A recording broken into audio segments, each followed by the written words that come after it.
Tapi kalau ada momentum bersamaan dengan waktu kelahirannya, kemudian kita hidupkan untuk mengenal kepada Nabi dalam bentuk yang tadi disunahkan dalam Al-Quran dan Sunnah, itu tidak ada masalah. Yang ada masalah itu adalah ketika menghadirkan hal-hal yang bertentangan dengan Al-Quran dan Sunnah Nabi Sallallahu Alaihi Wasallam.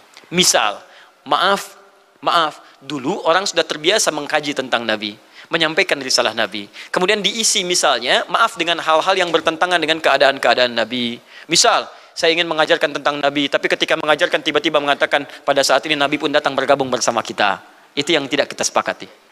Tapi kalau antum ingin belajar menghadirkan momentum itu untuk mengisi ta'lim, sama aja dengan ta'lim kita sekarang. Apakah ada hadis Nabi mengatakan ta'lim khusus di hari Ahad jam 8 pagi sampai jam 10? Tidak ada. Jadi ta'lim kita bid'ah ini. Jadi kalau antum pahami setiap yang tidak ada contohnya itu bid'ah, Masya Allah, maka akan ada banyak bid'ah dalam kehidupan. Mushaf itu bid'ah, karena nggak ada contohnya zaman Nabi Sallallahu Alaihi Wasallam. Antum dari ujung kepala sampai ujung kaki itu bid'ah, karena antum tidak ada di zaman Nabi Sallallahu Alaihi Wasallam.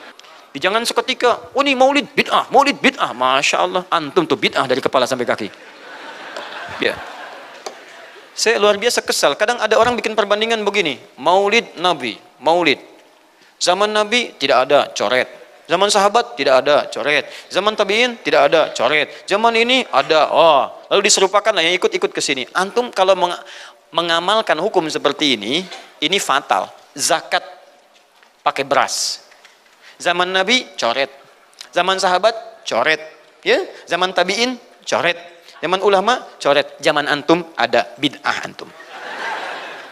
Cara menyimpulkan hukum bukan seperti ini. Lihat turunannya, lihat dalilnya, lihat pemahamannya, lihat turunan-turunan fikihnya. Ya, bagaimana bisa zakat pakai beras ini jadi? Padahal contoh nggak ada, dalil nggak spesifik. Ayo coba temukan, Nabi zakat pakai beras, temukan. Kalau antum menemukan, Masya Allah, saya bermohon kepada Allah supaya Allah mempercepat hajinya antum dan masuk surga tanpa hisab.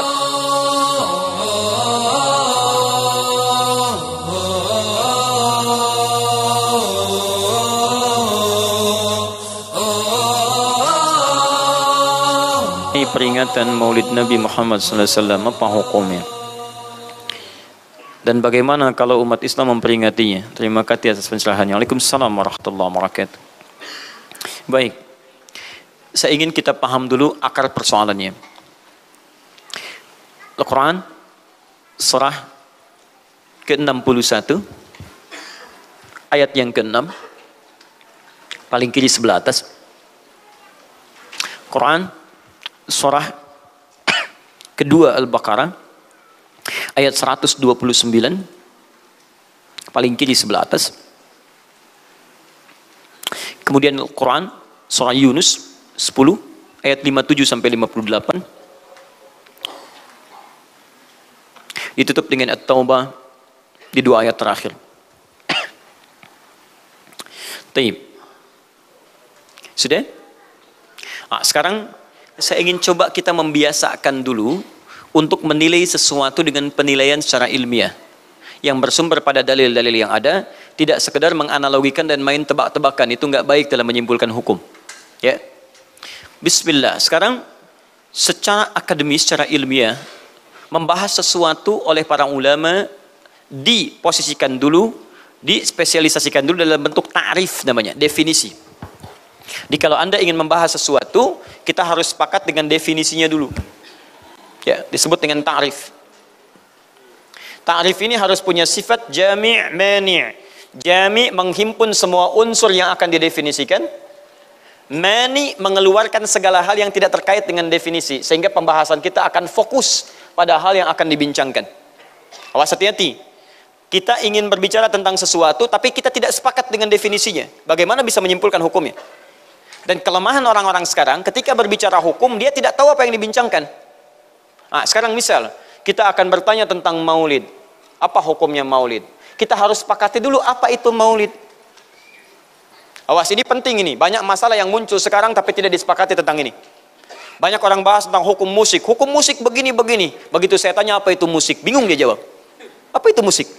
Anda mesti sepakat dulu musik itu apa. Di zaman Nabi apa yang disebut dengan musik. Zaman sekarang apa yang disebut dengan musik. Ketika Nabi menyampaikan hukum musik, apa yang dimaksudkan oleh musik di situ.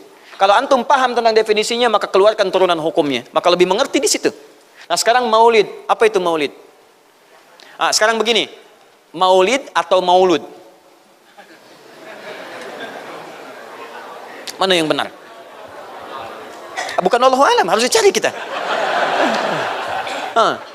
Mana maulid atau maulud? Antum sibuk menilai, ini maulid tidak benar. Oh, jadi yang benar maulud. Maulud juga tidak benar. Masya Allah. Apa maulid? Apa maulud? Baik, lihat. Kalau disebutkan maulid, itu waktu kelahiran. Waktu kelahiran. Awas, hati-hati nih ya, hati-hati. Ada kemarin saya lihat tulisan begitu bersemangat. Masya Allah, panjang-panjang nulis, ternyata salah paham. Pahamnya salah. Ya. Maulid itu ulang tahun. Bukan ulang tahun maulid itu. Bukan ulang tahun, bukan peringatan ulang tahun maulid itu. Ingat baik-baik. Kalau pakai peringatan itu pakai Id. Idul Milad, ya, hari kelahiran, peringatan hari kelahiran, ulang tahun. Tapi kalau cuma maulid itu waktu kelahirannya. Awas, hati-hati ya, hati-hati dalam memahami sesuatu. Kita masih detil dan jeli dalam memahaminya. Jadi kalau disebutkan maulid itu waktu kelahirannya. Kalau disebutkan maulud itu artinya bayi yang lahirnya. Bayinya yang dilahirkan. Nabinya. Kalau dalam konteks Nabi. Jadi kalau disandingkan dengan kalimat maulidun Nabi, artinya waktu lahirnya Nabi.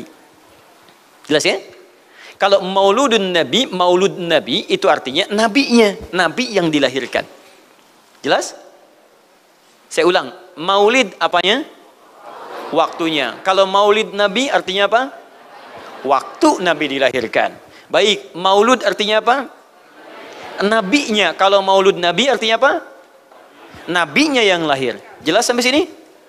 Sudah. Ya, selesai pembahasan secara bahasanya. Nah, sekarang apa hukumnya maulid Nabi? Maulid Nabi nggak ada hukumnya. Karena waktu lahirnya Nabi, bagaimana kita bisa melekatkan hukum pada waktu lahirnya Nabi? Lahirnya lahir. Jelas ya? Ustadz, apa hukumnya maulid Nabi? Antum kenapa? Apa hukumnya waktu lahirnya antum?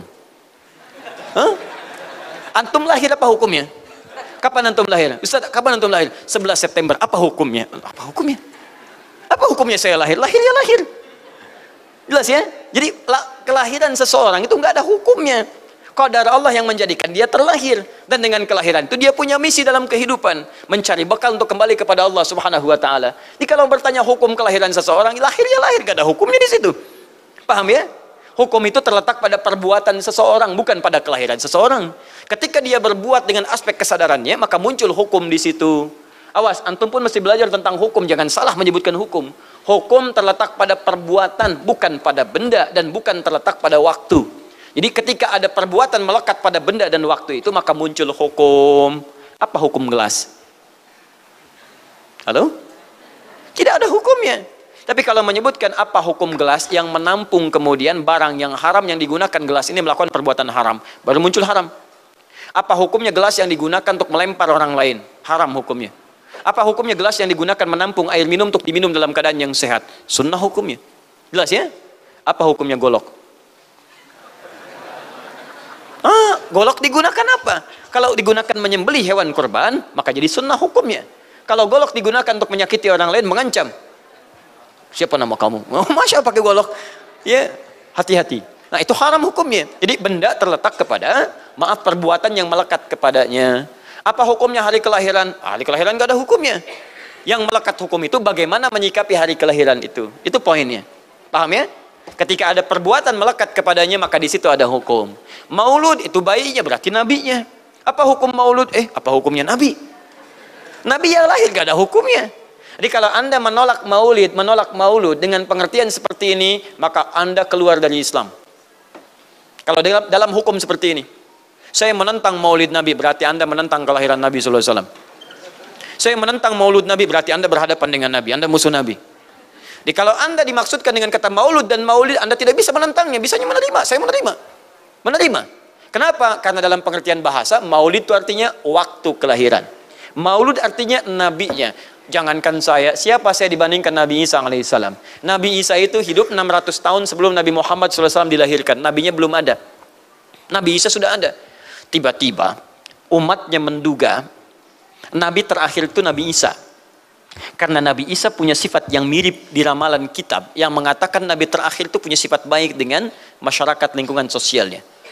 Dan Nabi Isa itu lembut luar biasa, jangankan pada manusia, pada hewan pun itu lembutnya luar biasa. Jalan dengan muridnya, di perjalanan kemudian ada aliran anak sungai melihat bangkai hewan. sudah jadi bangkai, baunya luar biasa. Kata muridnya, guru, bau sekali bangkai ini. Kata Nabi Isa alaihi salam, Al-Masih, yang disebut oleh sementara orang dengan Yesus, itu Nabi, bukan Tuhan. Nabi beliau mengatakan, kata Nabi Isa, perhatikan, begitu putih sekali dan bersih giginya. Kata muridnya, Tuan Guru, kenapa Anda mengatakan demikian? Kata Nabi Isa, karena manusia hanya akan menyampaikan apa yang ada dalam benak pikirannya. Jadi kalau pikiran Anda kotor, Anda akan melihat bangkainya saja. Tapi kalau pikiran kita baik, kita akan mencari yang terbaik dari hewan itu. Bukankah dia ciptaan Allah? Bukankah dalam setiap ciptaan ada hikmah dan kebaikan? Perhatikan bagaimana putih bersih giginya. Jadi kalau bangkai saja bisa menjaga kebersihan gigi, kenapa kamu yang masih hidup tidak mesti? Ya minimal kamu jaga perasaan. Minimal jaga perasaan, kan? Tapi itulah luar biasa. Di sini sering diambil hikmah bahwa teko akan mengeluarkan isi tekonya. Isinya kopi, keluar kopi. Isinya air bening, keluar bening. Isinya susu, keluar susu. Demikian juga kita. Bayangkan, Nabi Isa bukan hanya pada manusia, pada hewan yang telah jadi bangkai pun, itu mohon maaf, kalimatnya dan sikapnya begitu indah, luar biasa. Maka diduga oleh kaumnya itu Nabi dan Rasul yang terakhir. Saat mendengar kalimat itu, kata Nabi Isa, bukan saya. Nabi terakhir punya sifat sama seperti saya dalam hubungan dengan makhluk. Jadi bukan cuma dengan manusia, dengan hewan, jangan sakiti. Kalaupun menyembelih, jangan sakiti hewannya. Makanya Nabi ini akan memberikan isyarat-isyarat yang sangat indah. Masya Allah. Pada tumbuhan dia jaga. Tapi Nabi yang terakhir ini punya keunggulan yang tidak bisa disaingi oleh Nabi-Nabi lainnya. Apa itu? Ibu bapak sekalian, tingkat kedekatannya dengan Allah luar biasa. Ibadahnya luar biasa. Dalam bahasa Arab, tingkat kebaikan yang terkait dengan makhluk secara sosial, itu kalau satu kebaikannya disebut dengan Mahmud. Tapi kalau banyak kebaikannya disebut dengan Muhammad. Muhammad. Tapi kalau hubungan dengan Allah, ya dengan Khalik, kalau punya tingkat hubungan yang baik, satu sisi saja disebut Hamid namanya, Hamid. Antum rajin tahajud tapi belum konsisten puasa sunnah, maka antum namanya Hamid. Perempuannya Hamidah. Misal ada perempuan namanya Wanda, pakai Hamidah, Wanda Hamidah. Ya, itu artinya yang dekat dengan Allah. Jadi kalau ada yang namanya Wanda Hamidah, jauh dari Allah, ya, kemudian pendapatnya menyimpang dari ketentuan Allah, mesti diingatkan. Anda Hamidah. Anda dekat dengan Allah, maka tidak layak mengeluarkan statement yang tidak sesuai dengan hukum-hukum Allah Subhanahu wa taala. Ya, Hamid. Awas, Hamid, nama Anda Hamid. Misal namanya Fahmi, Masya Allah. Hamid Fahmi Zarkashi, Masya Allah. Itu artinya hubungan dekat dengan Allah Subhanahu wa taala. Perempuannya Hamid, laki-lakinya Hamid, perempuannya Hamidah, Masya Allah. Paham sampai sini? Kalau bentuk superlatif, banyak ibadahnya, tahajudnya, sedekahnya, puasanya, segalanya, maka Masya Allah berubah kalimatnya. Dari kata Hamid jadi Ahmad. Ahmad. Maka Nabi Isa tidak menyebutkan kalimat Muhammad, tapi menyebutkan kalimat Ahmad. Karena kalau disebutkan kalimat Muhammad, nilainya serupa dengan beliau. Punya nilai kebaikan yang sama. Nabi Isa baik pada hewan, Nabi Muhammad baik pada hewan. Kata Nabi, lihat, kalau Nabi Isa sudah jadi bangkai, Nabi Muhammad ketika hewan akan disembelih pun, disembelih, kata Nabi jangan sakiti dalam penyembelihannya. Tajamkan dulu pisaunya. Ketika menyembelih, jangan lakukan berkali-kali. Kata Nabi, tajamkan, begitu anduk kemudian sembelih, seketika selesai. Cari urat yang membuat cepat darahnya keluar. Nabi itu. Dan dalam menajamkan itu, antum jangan memperlihatkan depan hewannya. Tidak boleh. Kandidat selanjutnya, siap-siap ya. Masya Allah, tidak boleh. Awas saat kurban tuh. Kadang suka lupa antum tuh. Ya di bawah sini, ini masih begini-begini tuh. Itu menyakiti hewan secara psikologis. Nggak boleh, nggak boleh. Ya, awas ya. Tayyib. Tumbuhan, lihat. Tumbuhan. Nggak boleh dalam keadaan perang. Perang itu kan luar biasa dahsyat. Emosi memuncak, segalanya ada. Tapi Nabi katakan, jangan rusak tanaman. Dahsyat. Cuma dalam Islam. Itu yang 212 tahun lalu itu, Masya Allah, nggak ada yang nginjak rumput, nggak injak macam-macam. Ya, itu yang kameramen yang nginjak rumput tuh. Ya, kameramen nginjak rumput tuh. Yang kameramen begitu diinjak dimunculkan di media gitu kan. Wah, tapi lihat betapa rapi bersih. Itulah Islam. Tapi jangan cuma 212 saja. Ya, 312, 412, 484 dan sebagainya. Jadi, semua yang ada setiap hari kita jaga. Ada tumbuhan, jaga. Yang praktekkan negara lain. Di New Zealand ada tumbuhan, antum sedang ngidam. Papa pengen daun itu, tunggu sampai jatuh, nggak bisa diambil. Begitu diambil, denda. Padahal yang punya teorinya Islam. Tapi hubungan dengan Allahnya itu bukan Muhammad, tapi Ahmad. Makanya Nabi Isa mengatakan, wa mubasysyira bi rasulin ya'ti min ba'di ismuhu Ahmad. Saya kasih kabar gembira. Rasul terakhir bukan saya, tapi seseorang yang nilai ibadahnya lebih daripada saya. Jaminan surganya sudah ada, bahkan turun surah kepadanya, inna a'tainakal kautsar. Dirinya dijaga dari kesalahan, maksum, sifatnya luar biasa baik, tapi itu tidak menghentikan dia untuk mendekat kepada kepada Allah dengan sifat yang luar biasa. Kata Sayyidah Aisyah di Al-Bukhari nomor hadis 2010 sampai 2012, ya Rasulullah, alam takun ma'suban, alam takun madmunan, lima hakadha. Kenapa sampai bengkak-bengkak begini Anda tahajud? Bukankah Anda dijamin masuk surga? Dijaga dari kesalahan. Apa kata Nabi? Afala akunu abdan syakura. Apa aku nggak boleh jadi hamba yang bersyukur kepada nikmatnya Allah Subhanahu wa taala? Tahajudnya sampai bengkak. Nabi, Rasul, ahli surga, dijaga dari kesalahan, tidak ada hisabnya, masih mau tahajud sampai bengkak kakinya. Ditanya oleh istrinya, kenapa sampai begini? Kata beliau, ringan saja. Nggak boleh aku bersyukur. Masya Allah, ada orang Nabi bukan, Rasul bukan, surga belum ada jaminan, amal berantakan, hisab menegangkan. Masya Allah, bangun mata bengkak, kaki biasa. Tahajud tidak subuh lewat. Ini Masya Allah. Cita-cita surga Firdaus. Luar biasa. Makanya Nabi Isa mengatakan Ahmad bukan Muhammad. Dan ini bukan isyarat Nabi baru, karena nama yang melekat pada Nabi terakhir semuanya sifat, bukan nama zat. Ini bukan melegalkan ada seorang bernama Nabi baru datang kemudian namanya Ahmad. Bukan. Kata Nabi, saya Nabi terakhir. La Nabi ya ba'di, nggak ada Nabi setelah saya. Jadi nggak ada istilah Ahmadi. Pengikut Ahmad nggak ada. Ya, dalam arti pengikut Nabi Muhammad sallallahu alaihi wasallam. Yang jadi clue persoalan kita terkait dengan pertanyaan ini, Anda bisa bayangkan, Nabi Isa 600 tahun sebelum lahirnya Nabi Muhammad sallallahu alaihi wasallam. Perhatikan, ikutan bahagia dengan kelahiran Nabi, sampai kebahagiaannya diungkapkan pada umatnya. Saya kasih kabar gembira ya, nggak mungkin orang kasih kabar gembira perasaannya sedih. Kenapa saya kasih kabar gembira? Nggak ada. Kasih kabar gembira itu dalam keadaan bahagia hatinya. Kalaupun menangis, tangisan kebahagiaan. Anda bisa bayangkan, Nabi, Rasul, mukjizatnya hebat, sekali usap penyakit sembuh, menghidupkan orang mati, keduanya dengan izin Allah Subhanahu wa taala. Bahagia dengan kelahiran Rasul sallallahu alaihi wasallam. Antum Nabi bukan, Rasul bukan. Maaf, tidak punya mukjizat seperti Nabi Isa. Mayat dipanggil-panggil nggak bangun, diusap penyakit makin sakit. Tuh, lalu antum tidak bahagia dengan kelahiran Nabi, antum siapa? Nabi Isa aja bahagia, masa antum bukan Nabi tidak bahagia? Dan hebatnya, ada orang bisa bahagia, nabinya belum lahir. Biasanya sifat bahagia dalam kelahiran itu setelah bayinya lahir, bukan sebelum lahir. Alhamdulillah, alhamdulillah. Akhi, kenapa antum? Alhamdulillah, saya punya anak laki-laki namanya Abdurrahman. Kapan? Nanti setelah menikah. Ini Masya Allah. Nikah aja belum, kenapa bisa memberikan kabar gembira? Antum kenapa, akhi? Itu dia, akhi boy tiba-tiba seperti itu. Orang bingung, akan bubar pengajian kalau ustadznya begitu. Ya, jadi mustahil ada orang memberikan kabar gembira ketika bayinya belum lahir.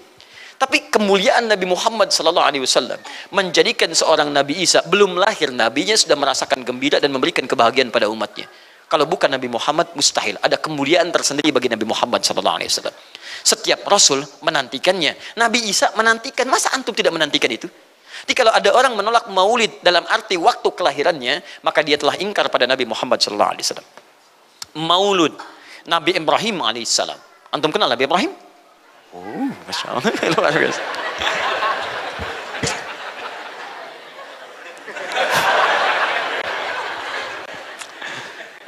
Dimanapun Anda berada, memang hari ini banyak orang berkumpul di Monas untuk bermunajat kepada Allah. Tapi tidak harus menjadikan kita menjadi tidak fokus. Di sini ada yang kenal Nabi Ibrahim. Alhamdulillah.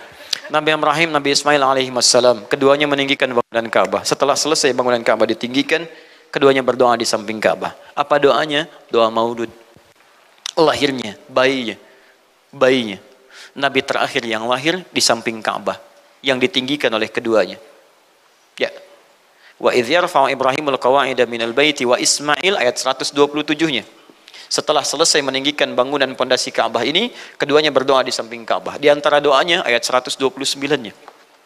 Rabbana wab'ath fihim rasulan minhum yatlu 'alaihim ayatika wa yu'allimuhumul kitab wal hikmah wa yuzakkihim innaka antal azizul hakim.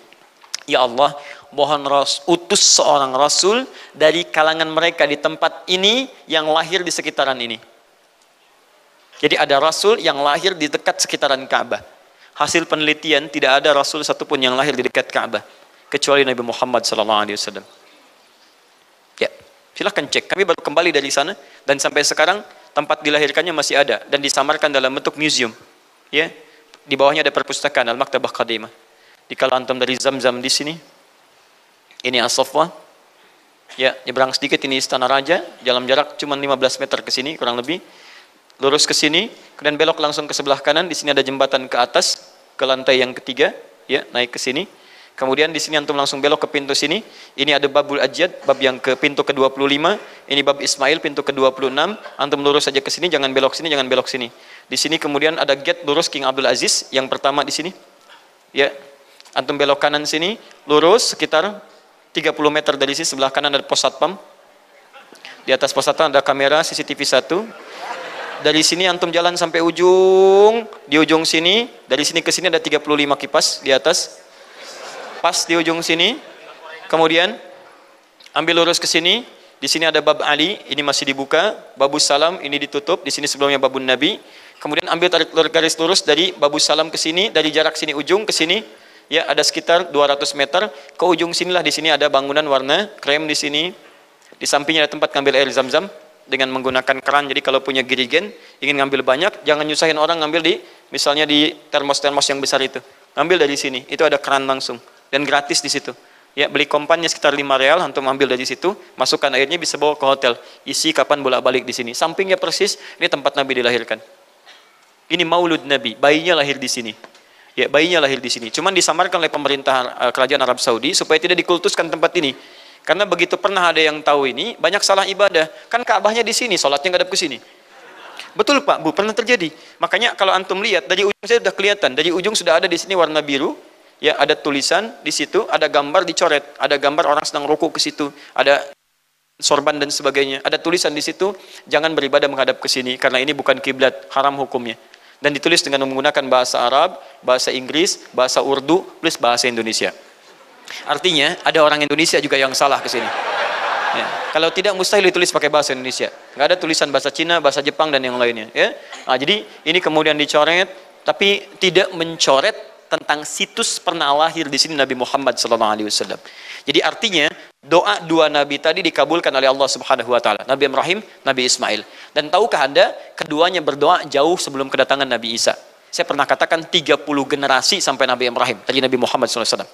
Muhammad SAW bin Abdullah, bin Abdul Muttalib, bin Hashim, bin Abdul Manaf, bin Qusay, bin Murrah, bin Kilab, bin Ka'ab, bin Ghalib, bin Fihir, bin Malik, bin Nadar, bin Kinana, bin Khuzaimah, bin Mudrikah, bin Ilyas alaihissalam, bin Nizar, bin Mudar, bin Ma'ad, bin Adnan, bin Addi, bin Adri, bin Muqawwam, bin Nahur, bin Tarikh, bin Ya'ruf, bin Yasjub, bin Nabit, bin Ismail alaihissalam, bin Ibrahim alaihissalam.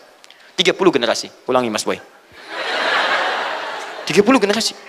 Dari Nabi Ibrahim sampai Nabi Ismail alaihi wassalam, ya sampai kemudian ke Nabi Muhammad sallallahu alaihi wasallam. Anda bisa bayangkan nggak? Dua orang nabi, dua orang rasul. Gelar yang pertama Ibrahim alaihissalam Khalilullah, yang paling dekat dengan Allah.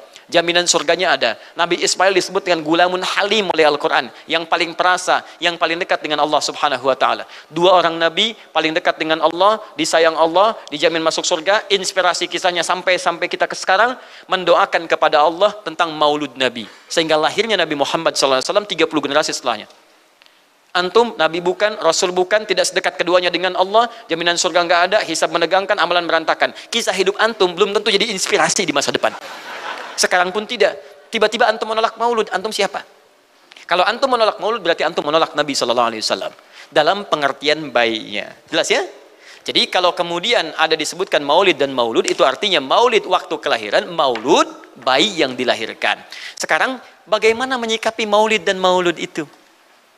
Saya tahu nabinya dilahirkan, nabinya sudah ada. Jelas ya? Maka kemudian saya pun tahu waktu kelahirannya. Bagaimana kemudian menyikapi itu semua? Maka Masya Allah, Quran surah ke-11 tadi, 10 tadi, Yunus, ayat 57 sampai 58. Kalau sampai kemudian ke 58-nya, faliyafrahu. Gembira antum. Gembira, bahagia, silahkan. Ya, masa tidak gembira? Nabi Isa gembira, kita tidak gembira.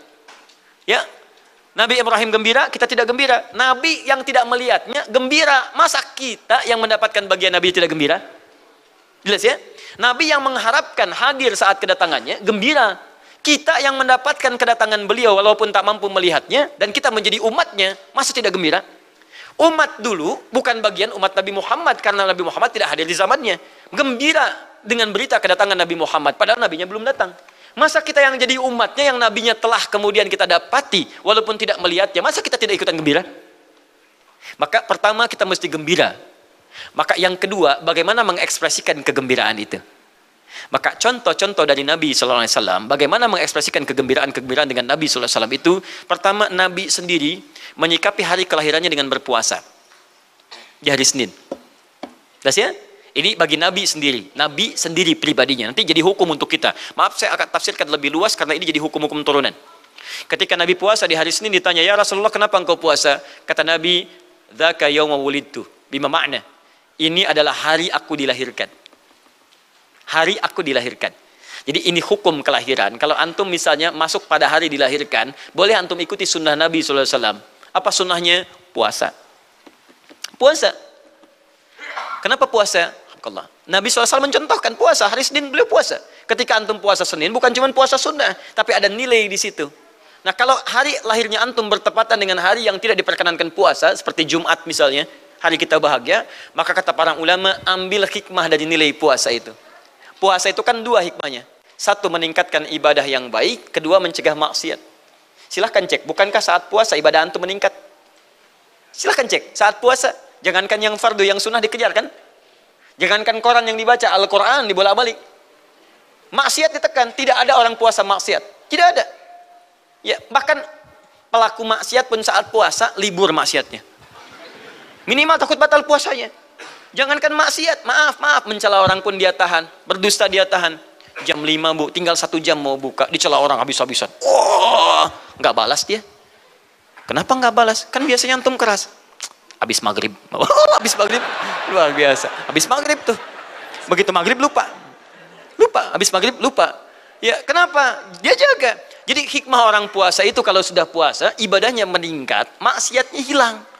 Jadi kalau antum ikut rajin puasa, ibadah tidak meningkat, maksiatnya tetap ada. Ada yang salah dengan puasa antum. Makanya ketika datang hari kelahiran, sebetulnya yang paling tepat, kalau antum bertepatan dengan waktu-waktu sunnah puasa, antum puasa. Senin, antum puasa. Tapi kalau tidak bertepatan dengan waktu itu, hikmah puasa yang antum ambil. Antum koreksi diri sampai dengan hari kelahiran itu, berapa banyak ibadah sudah antum kumpulkan, berapa maksiat antum harus tangisi. Itu hikmah terbesarnya. Bukan rame-rame. Tiup lilinnya. Masya Allah, lilin ditiup, maksiat terus muncul. Apa faedahnya? Kasihan lilin tuh, udah dibakar, ditiup, kan? Antum yang salah. Paham ya, teman-teman sekalian? Nah, sekarang bagaimana para sahabat menyikapi kelahiran Nabi SAW, kedatangan Nabi SAW, dan menyikapi keberadaan Nabi SAW. Bukan cuma lahirnya, tapi setiap kedatangannya. Nabi datang dari Madinah, dari Mekah ke Madinah disambut oleh para sahabat yang ada di sana. Nabi datang dengan perang Tabuk, dari perang Tabuk disambut oleh para sahabat di sana. Tala al-badru alaina min thaniyatil wada'i, wajaba syukru alaina bada'alillahi da'i. Masya Allah, disambut dengan madid. Bukti kesenangan mereka kepada Nabi SAW. Ada yang memuji Nabi SAW seperti Hasan bin Thabit, buat puisi-puisi memuji Nabi. Seperti Zuhair bin Abi Salma, tadinya musuh Nabi, begitu masuk Islam memuji Nabi SAW. Ada yang lagi kemudian menghormati Nabi dengan kedatangannya, dengan mengikuti Nabi kemanapun. Nabi mencontohkan, amalkan. Nabi mengajarkan, ikuti. Masya Allah. Begitu Nabi meninggal, diabadikanlah kemudian nilai-nilai penghormatan itu. Ada yang menulis sejarah tentang Nabi, ada yang menulis pujian kepada Nabi dalam bentuk sholawat, ada yang menulis tentang amalan-amalan Nabi, ada yang menulis tentang pengajaran-pengajaran Nabi. Dikumpulkan dan sampailah itu kemudian kepada kita semuanya. Dan itulah cara terbaik menyikapi tentang maulud dan maulid. Apa cara terbaiknya? Keluarkan ayat-ayat Qur'annya. 1. Quran surah ke-33 ayat 21-nya. Laqad kana lakum fi Rasulillahi uswatun hasanah. Sungguh ada pada diri Nabi SAW suri teladan terbaik untuk kita. Maka jika antum misalnya hadir momentum kelahiran Nabi SAW, maaf, biasanya kalau ada momentum-momentum tertentu orang bersemangat untuk mengingatnya. Silahkan cek. Hari pahlawan, ingat para pahlawan. Hari pahlawan berakhir, tidak ingat lagi. Hari kemerdekaan, ingat sampai pinang dipanjat-panjat. Ya, begitu dipanjat, kenapa panjat pinang? Masya Allah, menghormati pahlawan. Ada pahlawan sampai naik panjat pinang. Luar biasa. Ada yang tarik tambang, ya, menghadirkan energi para pahlawan. Antum bisa bayangkan, momentumnya ada. Begitu hilang itu semua, tiba-tiba hilang lagi kemudian ingatan kita. Artinya, selalu ada momentum untuk mengajak kita mengingat sesuatu. Begitu Ramadan, ingat lagi amalan. Hilang Ramadan, hilang lagi kemudian amalan. Nah, jadi apa yang terbaik dihadirkan? Ketika ada momentum itu, maka para ulama kemudian mencoba untuk menampilkan nilai-nilai tadi untuk mengembalikan kita pada tuntunan Nabi SAW. Maka ditulislah kemudian sirah-sirah Nabi, disampaikan untuk mengenalkan Nabi Muhammad SAW. Mumpung mereka ingat, disampaikanlah pengajaran-pengajaran tentang Nabi, disampaikan ada pujian-pujian salawat kepada Nabi. Kalau yang dimaksudkan tentang nilai-nilai ini, maka dari dulu sudah ada. Sudah ada. Dan yang sudah ada ini tidak dibatasi dengan waktu. Bukan muncul Rabiul Awal saja. Rabiul Awal ke Safar, datang lagi itu. Safar sebelumnya Safar, Rabiul Awal, kemudian ke Rabiul Akhir, muncul itu. Ke Jumada, muncul itu. Jadi maulid itu tidak dibatasi dengan waktu. Setiap waktu itu maulid. Maulud tidak dibatasi dengan waktu. Setiap waktu itu maulud. Tapi kalau ada momentum bersamaan dengan waktu kelahirannya, kemudian kita hidupkan untuk mengenal kepada Nabi, dalam bentuk yang tadi disunahkan dalam Al-Quran dan Sunnah, itu tidak ada masalah. Yang ada masalah itu adalah ketika menghadirkan hal-hal yang bertentangan dengan Al-Quran dan Sunnah Nabi SAW.